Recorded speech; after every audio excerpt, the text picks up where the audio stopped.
Tu penses qu'avant, putain, Ubisoft, ils faisaient Soldat Inconnu, ils faisaient... Child of Light, c'est pas eux. Si, c'est eux, Child of Light. Est-ce que c'était bien, Child of Light? Ah si, c'est Ubisoft. Child of Light, Soldat Inconnu. Ah, ils avaient une passion, ils avaient quelque chose. Ils ont flingué la licence Rayman, ils ont flingué la licence Splinter Cell, ils ont flingué la licence Ghost Recon, ils ont flingué la licence Rainbow Six. Il n'existe plus, Rainbow Six. Si, je m'en fous. Et là, ils attendent, soi-disant, ils annoncent Division 3. Ils ont flingué Prince of Persia. Comment ils ont flingué Rayman? Bah, t'as vu? Bah, c'est quoi le dernier Rayman? Tu l'as vu le dernier Rayman? C'était quand le dernier Rayman? Et tu l'as vu la série Rayman? Série Netflix autour. Non, c'était Rayman Legend, c'est pas vieux, c'est pas vieux. 2013, hein. Je veux pas te mettre un coup de vieux, hein. 2013, hein, Rayman Legend. Hein. Il y a 10 ans, 11 ans. Je veux pas te mettre un coup de vieux. C'était il y a 11 ans.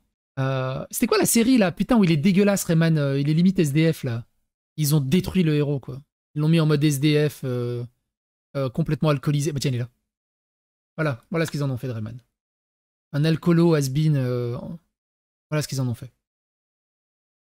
La dernière production de Rayman par Ubisoft. Tout le monde réclame un Rayman 2, un Rayman 3. D'accord, Rayman Legend et l'autre, la Rayman Origin, était sympa. Mais pas au point d'un Rayman. Un vrai Rayman. C'est le Rayman qui était sorti sur Saturn en 2D. Ou un Rayman en 3D. Comme un Rayman 3, un Rayman 2. Ils sont chiés dessus. South Park, ils ont fait un très bon premier jeu. Le deuxième, ils sont chiés dessus. Ils ont tué la licence. Oui, Ubisoft, c'est le nouveau infogramme, clairement. Je suis exaspéré. C'est voir vraiment un membre de ma famille en train de mourir. Dépité. Je crois que c'est le terme, dépité. GTA 6, ça va être un bordel. GTA 6, en fait, ce qui va être le plus insupportable de GTA 6, ça va être la fanbase de GTA. En mode... on peut boire, c'est incroyable! On peut sortir d'une voiture, c'est incroyable! C'est le moindre feature. Hystérie, oh, ça va être insupportable. Ça va être insupportable quand il va sortir GTA 6. Mais Assassin's Creed, hein. C'était une de mes licences préférées. Si tu veux regarder, là, dans le coin, là, j'ai toutes les figurines d'Assassin's Creed. Jusqu'à Assassin's Creed Odyssey. Ah non, j'ai même acheté celle de Valhalla. Alors que j'ai détesté le jeu. Enfin, j'ai détesté le jeu. J'ai toutes les figurines d'Assassin's Creed. Mais, vu ce qu'ils ont fait avec Valhalla et ce qu'ils ont fait avec... merde, c'était Bagdad, là. Assassin's Creed Mirage, qui était dégueulasse. Et là, ce qui arrive avec... Paya, qui était cool. Bordel de merde. Et encore quand ils avaient un peu de passion, Assassin's Creed... Enfin, Ubisoft. Odyssey, je jouais avec, pour moi, Odyssey, Assassin's Creed Odyssey, j'ai joué avec Cassandra aussi. C'est le jeu qui a détrôné Black Flag. Pour moi, il a détrôné Black Flag de la licence Assassin's Creed, qui était vraiment mon préféré, Black Flag. Odyssey avec Cassandra, c'était un truc de dingue. La carte était un poil trop grosse. Hein, sur la fin, mais ils ont vraiment poussé les potards à fond, mais tout était bien, l'écriture était bien, le scénario était bien, l'héroïne était extrêmement bien foutue. Les mécaniques étaient bien. Les combats de bateau, c'était chiant parce que tu passes des Black Flags avec de la fumée partout. Et là, c'est juste... Bon, tu dis, bon, ok, c'est la Grèce antique, il n'y avait pas de canon. Je conçois. Mais après, ce qu'ils ont fait avec Valhalla, c'était pénible, c'était chiant, c'était mal écrit. La fin, elle est désastreuse. Et dans Assassin's Creed Mirage, tu joues le traître qui est à la fin du Valhalla. Qui a envie de jouer avec un traître? Ouais, mais pour comprendre son histoire, mais j'en ai rien à battre. Pour moi, c'est un traître. J'ai pas envie de jouer avec lui. Je veux pas m'identifier avec lui. Je veux pas le combattre en dernier boss si tu veux. Mais j'ai pas envie de jouer avec lui. Il est insupportable du début à la fin dans Valhalla. Il me casse les couilles du début à la fin et tu veux que je joue avec lui dans tout un jeu? Psychopathe. C'est con. Possible. Possible d'être aussi con. Voilà, le seul truc que j'ai aimé, c'est la promenade. Ah, par contre, on peut pas enlever à Ubisoft le savoir-faire des open world. Tu sais, c'est beau. J'ai passé un temps fou dans Valhalla à juste me promener et faire des photos. Mais le reste du jeu, il n'y a rien. La base à faire évoluer, c'est chiant, c'est nul. Ça rapporte rien d'intéressant. Il n'y a aucune mécanique intradégétique sur le fait que tu augmentes ça. Et les 150 000 putains d'objectifs de partout qui sont exactement les mêmes partout, en copier-coller, c'est... Et ton frère est insupportable de casse-couillerie, extrêmement mal écrit, c'est imbuvable. Tout le passage dans Jotunheim, c'est imbuvable. Le level design est dégueulasse. C'est... Ouais, franchement, Star Wars Outlaw, il y a des endroits où j'ai eu envie de me promener. Hein. Ah putain, oui, oui, oui, oui, oui, il y a des passages qui... Oh, il y a des passages qui sont cool. Graphiquement, hein, topographiquement. Mais je vais attendre qu'il soit sur le Game Pass. Ah, j'ai pas fait le DLC d'Elden Ring encore. J'ai fini 3-4 fois Elden Ring. J'avais vraiment kiffé le jeu. Hein. J'ai fait 3-4 boucles.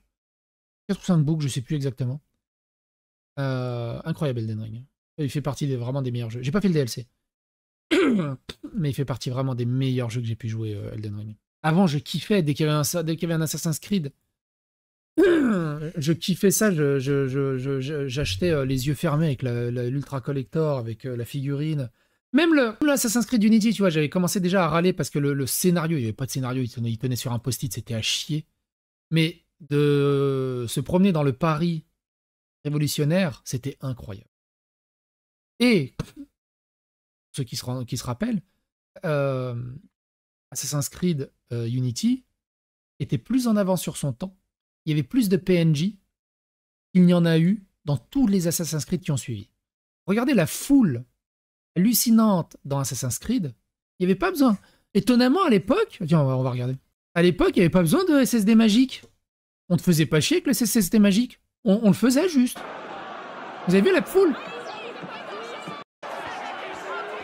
T'as vraiment une sensation de foule dans Assassin's Creed Unity que tu n'as plus jamais eu dans aucun autre Assassin. Il n'y avait pas de SSD magique, il n'y avait pas besoin de SSD magique. Mais couilles, il n'y a rien. Là, tu regardes le nouveau Assassin's Creed, graphiquement, c'est le même. Avec beaucoup moins de PNJ, avec des IA beaucoup plus demeurées. L'immersion était incroyable. L'immersion était incroyable. Le scénario était casse-couille et nul. J'ai beaucoup aimé celui en Égypte. J'ai beaucoup aimé celui en Égypte. Et celui en Grèce juste après, c'était vraiment l'apothéose. Oui, il y avait quelques missions qui étaient cool, mais dans sa globalité, c'était à chier. Mais de se promener dans le Paris, de se promener dans le Paris. Regardez ça. Pourquoi on n'a pas encore des trucs aujourd'hui? Pourquoi on n'a pas des trucs comme ça aujourd'hui? Qui devrait être la norme.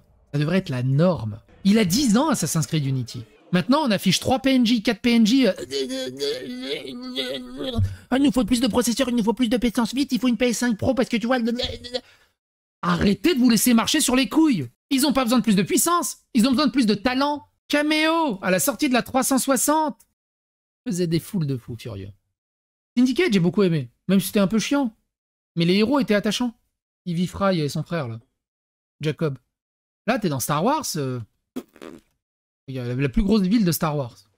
C'est... Wouh. Il y a du monde à un moment. Il y a des PNJ. Ouais, il y a 4 personnes à table. Ça sert à quoi? Regarde, il y a 4 PNJ. Ça sert à quoi? C'est pareil, ça aussi, ça me fait chier.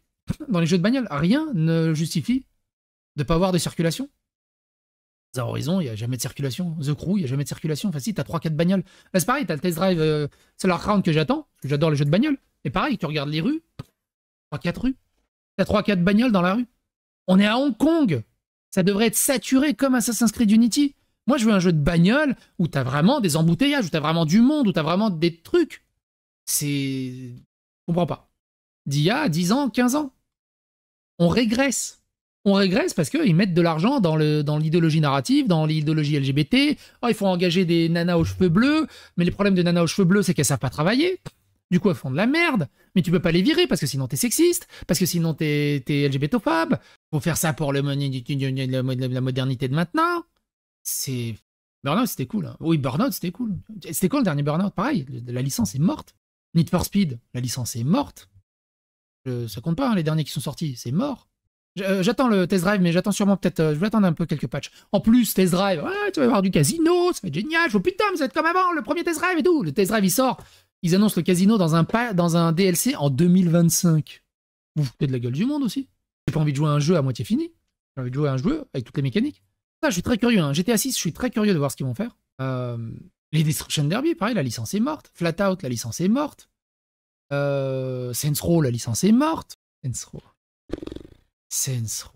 Forza Horizon, hein. Forza Horizon, déjà le Forza Horizon 5, c'était chiant, mais alors le Forza Motorsport, une catastrophe. Ouais, on l'a construit à partir de zéro. Ah ouais? Vous l'avez construit à partir de zéro? Ah ouais? Vous l'avez construit à partir de zéro? Alors pourquoi on a exactement le même bug à la sortie des stands qu'on avait dans Forza Motorsport 4? Le même bug. Vous avez rien branlé. Vous avez importé, clac. Point. Vous avez rien construit de zéro. C'est de la merde. De la merde. On a régressé graphiquement par rapport à Forza Motorsport 4 ou Forza Horizon. Est-ce que tu trouves ça bien en 2024? Il dit, ouais, mais t'as arrêté l'image au mauvais moment. Non, non, non, non, non, non, non, non, non. On devrait être à une époque où n'importe où tu arrêtes l'image, c'est incroyable. Parce que avant, on le faisait. Quand les anciens, ça marchait. On arrêtait n'importe quand et c'était beau. Split Second était bon. Il était génial, Split Second. Tu le manques déjà fait. Déjà ça, c'est dégueulasse. C'est dégueulasse. C'est dégueulasse. Les jeux de Formule 1, ils sont incroyables. Enfin, le tout dernier, je crois, mais ils ont d'autres problèmes de mécanique. Mais t'as à peu près le truc, quoi. Et surtout, t'as cette ambiance où t'as le public et tout ça. Alors, il a d'autres problèmes hein, de design. Le dernier jeu de Formule 1, il est dégueulasse. Les précédents étaient bons. Je sais plus si c'était le 2021 ou 2022 qui était vraiment bon. Mais dans un Motorsport, il n'y a rien. T'as zéro ambiance. T'as limite un mec qui tousse. C'est... Je vous invite à regarder cette vidéo-là qui dure 1 heure. Le meilleur et le pire et le plus étrange de la F1 de Reykjavik. Qui a fait une rétrospective de beaucoup de... il a fait une rétrospective des Formula One de 2009 à 2021. Et c'est très intéressant. Mais c'est un Motorsport, au secours, quoi. C'est honteux, tu sors pas ça. Enfin si, tu sors ça si tu veux flinguer la licence. C'est... catastrophe. La physique est bonne. Vite fait. Au volant, il est bon si tu restes dans les rails. Dès que tu veux un peu sortir des rails, il est dégueulasse. Toutes les bagnoles, même si tu prends la Dodge Viper, elle sous-vire. La Dodge Viper, il sous-vire. Au volant, sortie de virage, plein gaz, volant, plein... Ouais. Non. Les boîtes séquentielles sont désastreuses. Au volant, elles sont mal gérées. T'as de la latence. J'ai jamais vu ça. Passe la boîte séquentielle, t'as 0,2 de latence. Limite, du coup, tu deviens plus rapide en boîte manuelle qu'en boîte séquentielle. C'est ni fait ni à faire. C'est dégueulasse. C'est dégueulasse. Je crois que je le relance pour voir si c'est toujours aussi dégueu et s'ils l'ont corrigé. Grid 2 était cool. Hein. Grid et Grid 2 étaient vraiment cool. Et je m'en fous, moi, que ça soit un jeu service, mais qu'il sorte correctement. Là, c'est ni fait ni à faire. Et soi-disant, ils ont travaillé pendant 8 ans mon cul. Il n'y a même pas eu 6 mois. Il n'y a même pas eu 1 an de travaux dessus. Il n'y a rien. Il y a moins de bagnoles qu'avant. Ils ont repris exactement les mêmes bagnoles. Pour la plupart, ils les ont réimportées de manière dégueulasse, sans même rehausser les textures. Ils ont réimporté les circuits avec les mêmes bugs qu'il y avait il y a 8 ans. Ils ont enlevé des circuits. Tout le monde réclame la descente du Japon. Ils l'ont jamais remis. Qu'est-ce que je vais faire? Ah oui, et pareil. Simulation. Et le volant dans l'habitacle, il tourne à 90 degrés. On le voit pas là. Je sais même pas pourquoi il dit This is a joke. Et le volant, il tourne à 90 degrés. Il tourne pas entièrement. Arrêtez. Qu'est-ce que ça vous coûte en animation de faire une vraie animation de volant quand ça tourne dans un jeu de simulation automobile? Juste ça et ça, c'est quoi le bordel? Ça sert... Ça vous coûte quoi? Ça vous coûte quoi? Une après-midi? Vous vous foutez de la gueule du monde. Ils se foutent de la gueule du monde. T'as des jeux qui ont 30 ans, t'avais l'animation des mains. C'est... pareil, la fumée est dégueulasse, enfin, tout est dégueulasse. Et donc, tant que tu restes dans les rails, ça va. Si tu conduis à peu près, t'as des bonnes sensations. Franchement, t'as des bonnes sensations au volant, si tu restes à peu près dans les rails. Mais dès que tu veux t'amuser avec la voiture, il n'y a plus rien. À un moment, j'ai pris une... je sais plus si c'était la Dodge Charger ou une grosse américaine, c'est vraiment avec normalement des suspensions assez... Et je me suis amusé, en pleine ligne droite, j'ai fait ça avec le volant. En pleine ligne droite, j'ai fait ça avec le volant. Normalement, tu fais... tu te retournes, à la limite. Là, c'est... et tu continues. Aucune perte d'adhérence. Un sous-virage. T'avais l'impression d'avoir une NSX. La gueule du monde au bout d'un moment. Fable? Non, Fable, ça va être une catastrophe. Non. Graphiquement, ça a l'air beau, mais au secours, quoi. Tu dois te foutre de mon gueule. Jamais de la vie. Qu'est-ce que c'est que ce truc? Tu veux quoi? Tu vas vraiment jouer avec un cookie? Il a une gueule d'Oreo? Enfin, jamais de la vie. Jamais de la vie. Ça, jamais de la vie. Même si jamais de la vie je joue avec ça. Alors c'est sûr, quand tu vois ce screen, tu dis oh, ça beau. Mais il y a combien de parts de vérité là-dedans? Tu tournes la caméra et t'as ça? Jamais de la vie. T'es aigri. Bah écoute, quand t'auras 40 ans, on en rediscutera. Quand t'auras 40 ans et que t'auras 20 ans de foutage de gueule de jeux vidéo derrière toi, on en rediscutera, ok? Ils ont essayé de faire des jeux de simulation parfaits, personne ne les achète car ça vient pas des gros studios. Alors c'est faux ça aussi. Enfin oui, il y a simulation et simulation. Moi, Assetto Corsa, je me fais chier dessus. Une très belle simulation. Mais je me fais chier dessus, on est d'accord. BeamNG, pareil, je joue beaucoup dessus, je l'aime bien. Mais pour le grand public, c'est chiant. Les Forza Motorsport, les Forza Horizon étaient excellents. Ils ont trouvé vraiment le petit truc entre l'arcade et la simulation, qui est vraiment bien pour les deux. Le problème, c'est qu'ils ont tout chié. Ils ont tout chié. La vraie simulation, c'est chiant. La vraie simulation, c'est chiant parce que c'est injouable. C'est injouable.